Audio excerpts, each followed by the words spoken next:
Welcome to all of you. जब तक आप साथ हैं हम खास हैं, और जब तक आप साथ रहेंगे खास रहेंगे। 11th क्लास आपका दूसरा चैप्टर मैंने स्टार्ट किया था, vector analysis and projectile motion, यानी वेक्टर यानी सदिश विश्लेषण और प्रक्षेप गति। उसका एक पार्ट का वीडियो आपके पास आ गया है, दूसरे पार्ट का वीडियो ये बनने जा रहा है, और प्लस आज आपका चैप्टर ये खत्म हो जाएगा। फिजिक्स के दो चैप्टर मैंने आपको कंप्लीट करा दिए, फिजिक्स का डेमो खत्म हो गया।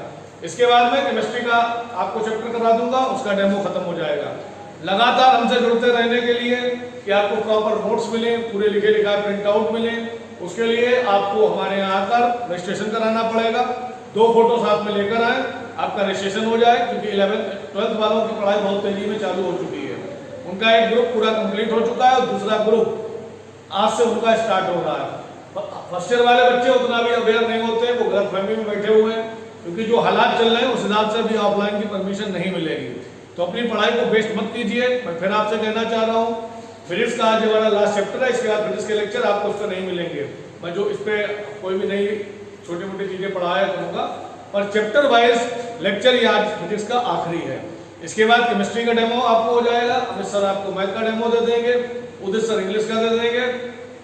फिर उसके बाद आपको इस चैनल से लगातार वाली पढ़ाई नहीं मिलेगी। आपको लगातार अगर कंटिन्यूअस अपनी पढ़ाई अच्छे से करनी है तो आप हमारे चैनल NTSSP ऑनलाइन क्लासेस से जुड़िए। उसमें आपको अपना रजिस्ट्रेशन कराना पड़ेगा। वो पेड चैनल है, वो केवल वही लोग देख सकते हैं जो रजिस्टर्ड होंगे, बाकी लोगों को वो नहीं दिखाई पड़ेगा। इस चैनल पर जो आप देख रहे हो ये सभी लोग देख सकते हैं। तो जल्दी से जल्दी अपना रजिस्ट्रेशन कराइए, क्योंकि जितना आप लेट होंगे आपकी पढ़ाई उतनी ज्यादा डिस्टर्ब होगी।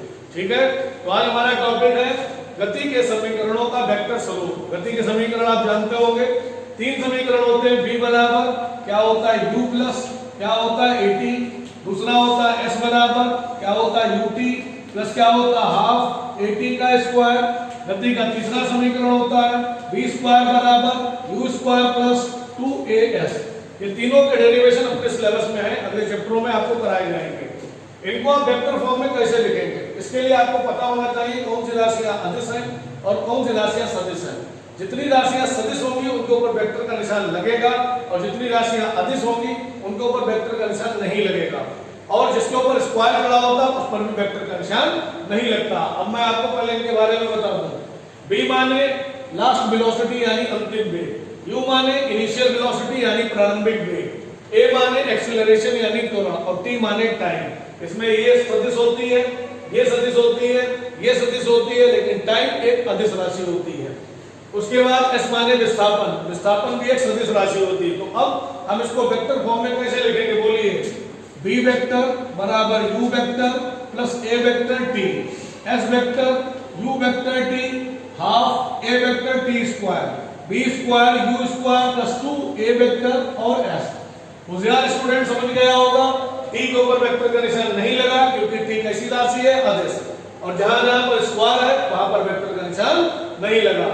तो अब आप इसको कैसे पढ़ोगे, v वेक्टर बराबर u vector plus a vector t, s vector बराबर u vector t plus half a vector t square, b square बराबर u square plus 2a vector and s। बात सबको समझ में आ गई, इतना आप लोग उतार लें। अब पढ़िएगा बहुत ध्यान से। 11th class student mind development कर लीजिए। अब मैं आपको 4 डेरिवेशन लगातार पढ़ाने जा रहा हूं। उससे पहले कुछ थोड़ी सी बात कर लें आपसे स्ट्रेट लाइन मोशन की। What is the mean of straight line motion. Straight Sidhi, line Rekha, motion गति। एक सीधी रेखा में होने वाली गति को कहा जाता है स्ट्रेट लाइन मोशन। जब आप बाहर कोचिंग करने जाओगे IIT या नीट की, तो आपको फर्स्ट डे वेक्टर ही पढ़ाया जाएगा, मैकेनिक्स में वेक्टर, उसमें आपको स्ट्रेट लाइन समझाया जाएगा। स्ट्रेट लाइन मोशन जो हम लोग गति करते हैं वही स्ट्रेट लाइन होती है। भाई हम लोग कैसे गति करते हैं, तो बिल्कुल सीधे गए या ऐसे गए या ऐसे गए, हम अपनी जगह पर घूम घूम के गति नहीं करते हैं। तो स्ट्रेट लाइन मोशन को कहा जाता है ऋजु रेखीय गति।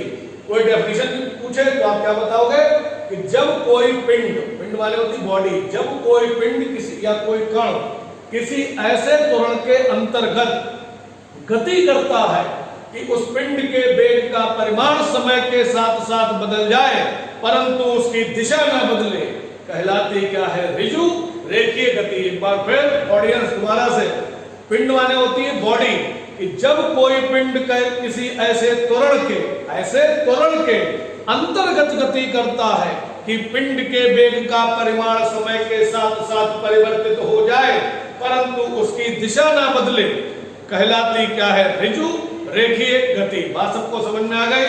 छत पर से अगर हम वस्तु को फेंके तो ऐसे आएगी सीधे, बिल्कुल। ये गति हमारी क्या हो गई? ऋजु रेखीय गति। क्लियर? इतना आप लोग समझ लें। इसके बाद आती है हमारी प्रक्षेप गति। प्रक्षेप इसे बोला जाता है प्रोजेक्टाइल मोशन। बहुत ही इजी है, बहुत इजी। ये देखिए, ये होती प्रोजेक्टाइल मोशन और ये होती थी ऋजु रेखीय गति। दोनों में फर्क क्या है? होशियार आदमी का सेक्शन बहुत तेज चलता है। दोनों में फर्क ये है कि इसमें डायरेक्शन नहीं चेंज हो रही है और इस वाले में डायरेक्शन आप देख सकते हैं चेंज हो रही है।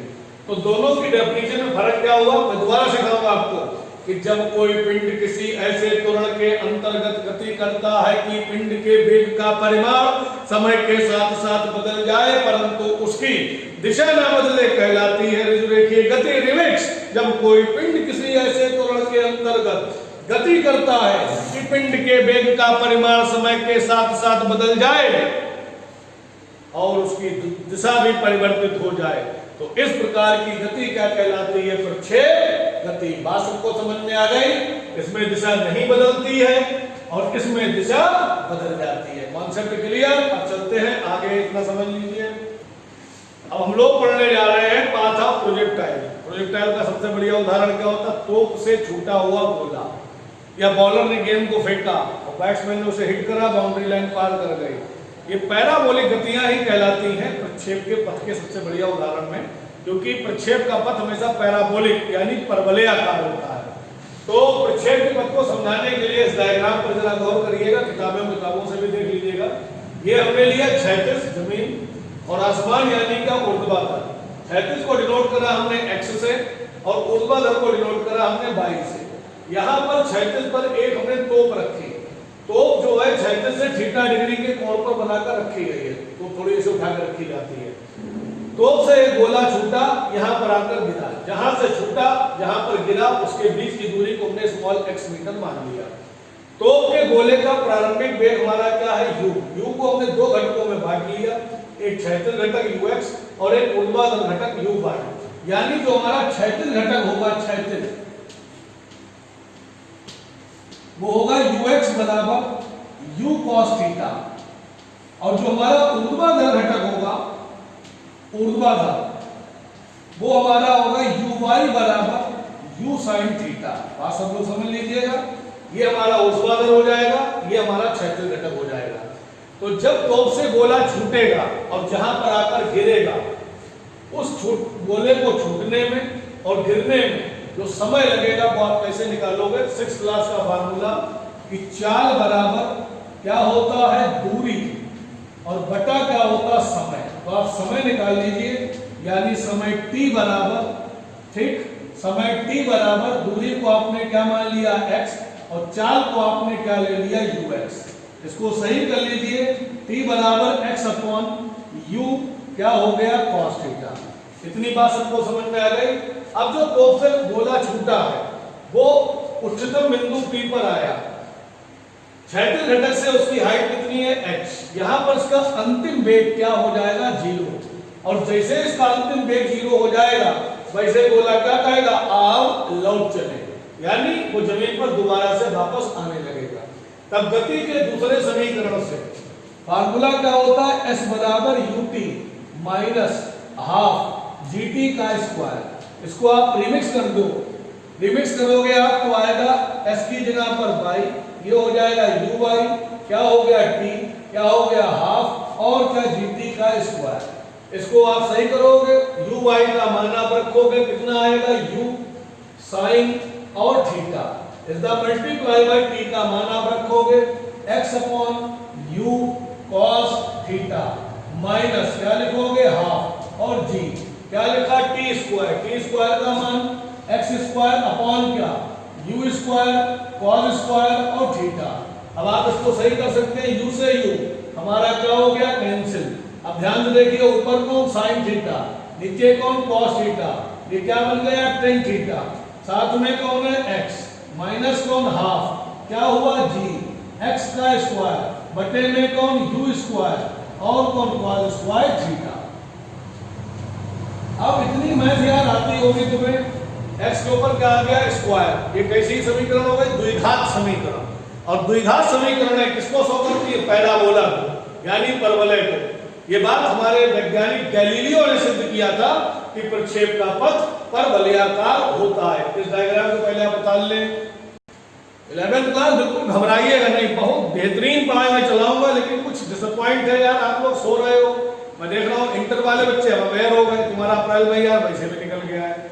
हम भी ऑनलाइन क्लास के खिलाफ थे भाई, हम झूठ क्यों बोले। लेकिन जो हालात चल रहे हैं, कब तक बैठे रहोगे। शाहजहांपुर में दिन प्रतिदिन केसेस बढ़ते चले जा रहे हैं, देश में केसेस बढ़ते चले जा रहे हैं, कहीं पर से कुछ पता नहीं चल रहा कब तक क्लास चालू होंगे। तो अभी भी अगर आप निश्चिंत बैठे हो और अपनी पढ़ाई पर ध्यान नहीं दे रहे तो आप बहुत बड़ी गलती कर रहे हो। मैं फिर आपसे कहना चाह रहा हूँ, उसमें किसी का लालच नहीं जुड़ा हुआ है, आप अपने साथ गलत कर रहे हो। आज ये लास्ट लेक्चर है, फिर इसके 2 चैप्टर मैंने आपको खत्म करा दिए। प्रॉब्लम क्या है, अब आप किसी थ्योरी तो नहीं लिख लोगे, और ना मैं बोर्ड पे लिख दूंगा थ्योरी, उसके लिए तो आपको नोट्स चाहिए होंगे। इसीलिए रजिस्ट्रेशन कराया जा रहा है, जब आप यहाँ पर आए आपको 4 चैप्टर 3 चैप्टर के लिखे लिखाए नोट्स मिले और वीडियो के माध्यम से आप समझ लें। चलिए फिलहाल तो हमने 2 कंपोनेंट्स लिए। सबसे पहले हम डायग्राम आपको समझाते हैं। हम पढ़ रहे हैं पाथा प्रोजेक्टाइल। आपके एग्जाम में क्वेश्चन आएगा, सिद्ध कीजिए प्रक्षेप का पथ परवलयाकार होता है। आप क्या करोगे, सबसे पहले आसमान फिर जमीन।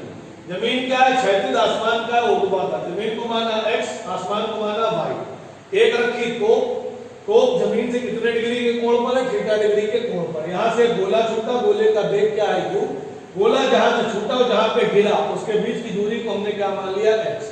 गोले के प्रारंभिक वेग u को 2 घटकों में हमने बांट दिया, एक ऊर्ध्वाधर घटक uy और एक क्षैतिज घटक ux। पूरा कोण कितने डिग्री का बन रहा था, 90। इतना कोण कितना बन रहा है, थीटा।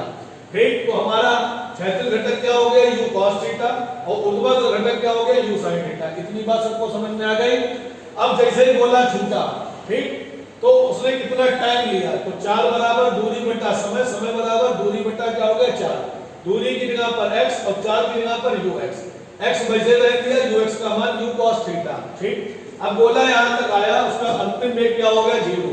तो गति का कौन सा समीकरण आपने लगाया, दूसरा समीकरण। दूसरा समीकरण क्या होता है, s बराबर ut plus half at square.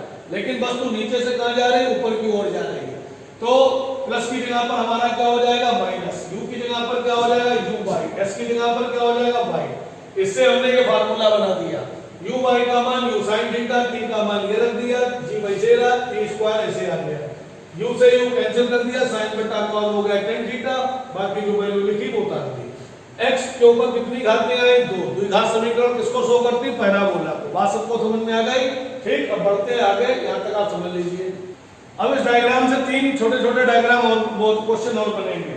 सबसे पहले पाथ हाइट ऑफ प्रोजेक्टाइल, यानी प्रक्षेप की ऊंचाई क्या है। सुनिए, ये गोला यहाँ से छूटा, यहाँ पर आया, उच्चतम बिंदु क्या है P, जमीन से इसकी हाइट कितनी है h, यहाँ पर इसका अंतिम वेग क्या हो गया, 0।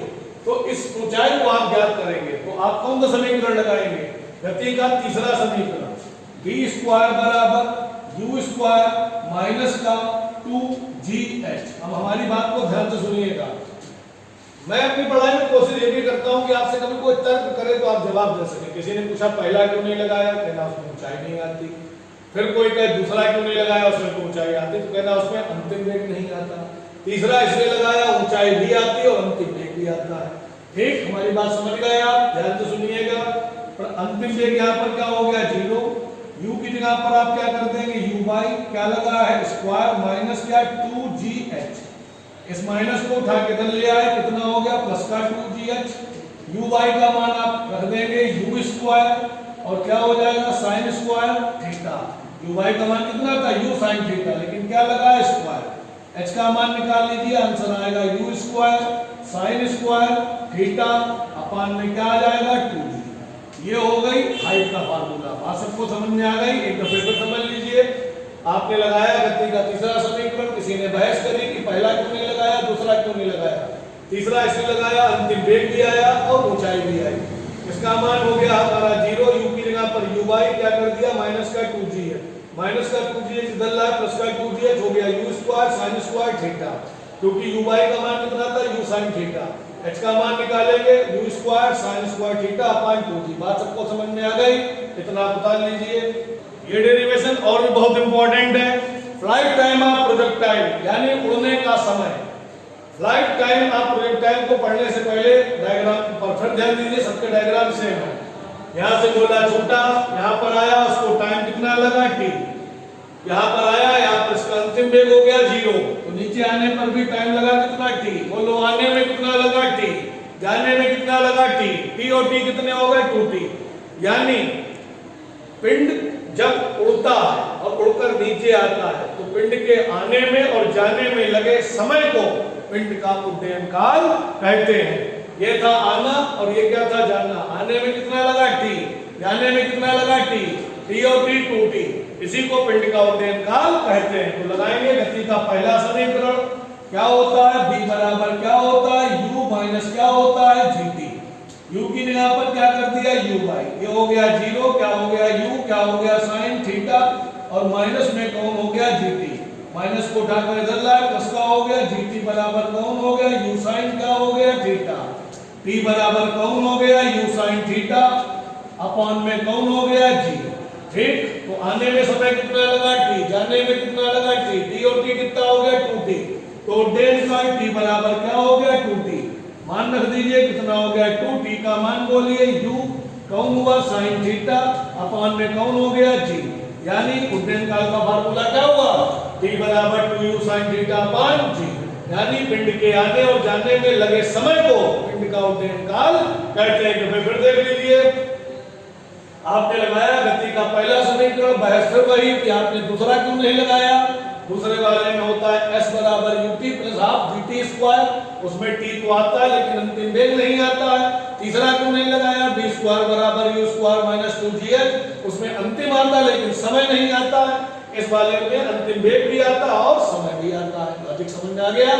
इसमें आपने अंतिम वेग क्या कर दिया, 0, u बाई का मान u sin थीटा, क्या लिखा, gt माइनस का इधर लेकर आए प्लस का हुआ, t का मान निकाला u sin theta upon g, t बराबर 2t, t का मान रख दिया 2u sin theta upon g। बात सबको समझ में आ गई। अब आप इसका तीसरा डेरिवेशन देखिए, प्रक्षेप की परास, बहुत ही इंपॉर्टेंट डेरिवेशन है। क्या वो मैं आपको सिखाऊं, पहले हमें कुछ एक पहेली का जवाब दो। हमने यहाँ से गोली चलाई, लखनऊ में 5 आदमी मर गए, मरेंगे नहीं मरेंगे, जवाब रहेगा मरेंगे नहीं मरेंगे, नहीं मरेंगे। अच्छा क्यों नहीं मरेंगे, क्योंकि हम गोली की रेंज लखनऊ तक नहीं पहुंच पाएगी। तो रेंज वाले क्या होती है, परास। तो परिभाषा क्या दोगे, अच्छा बताओ लाओ कि पिंड अपने उड्डयन काल के दौरान यहाँ से उड़ा, यहाँ पे आया, आके रुक गया, यहाँ से लेकर यहाँ तक की जो डिस्टेंस हुई वही हुई r। लाओ कि पिंड अपने उड्डयन काल के दौरान जितनी क्षैतिज दूरी तय करता है उसे उस पिंड की परास कहते हैं। एक बार फिर कि पिंड अपने उड्डयन काल के दौरान जितनी क्षैतिज दूरी तय करता है उसे उस पिंड की परास कहते हैं। ध्यान से देखिएगा, तो चाल बराबर दूरी बटा समय, तो दूरी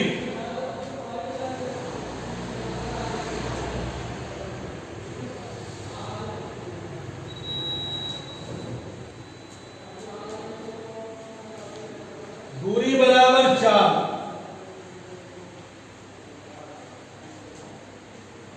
और समय कितना, उड्डयन काल। बताइए परास को काय से, r से, क्षैतिज वेग को कौन, u cos थीटा।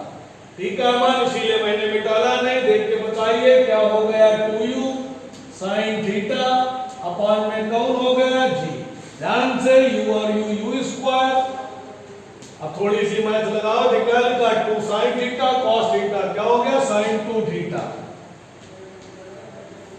बटे में कौन, g। फाइनल आंसर ध्यान से देखिएगा, परास का क्या आया, r बराबर u square sin 2 theta upon में क्या हो गया, g। बात सबको समझ में आ गई।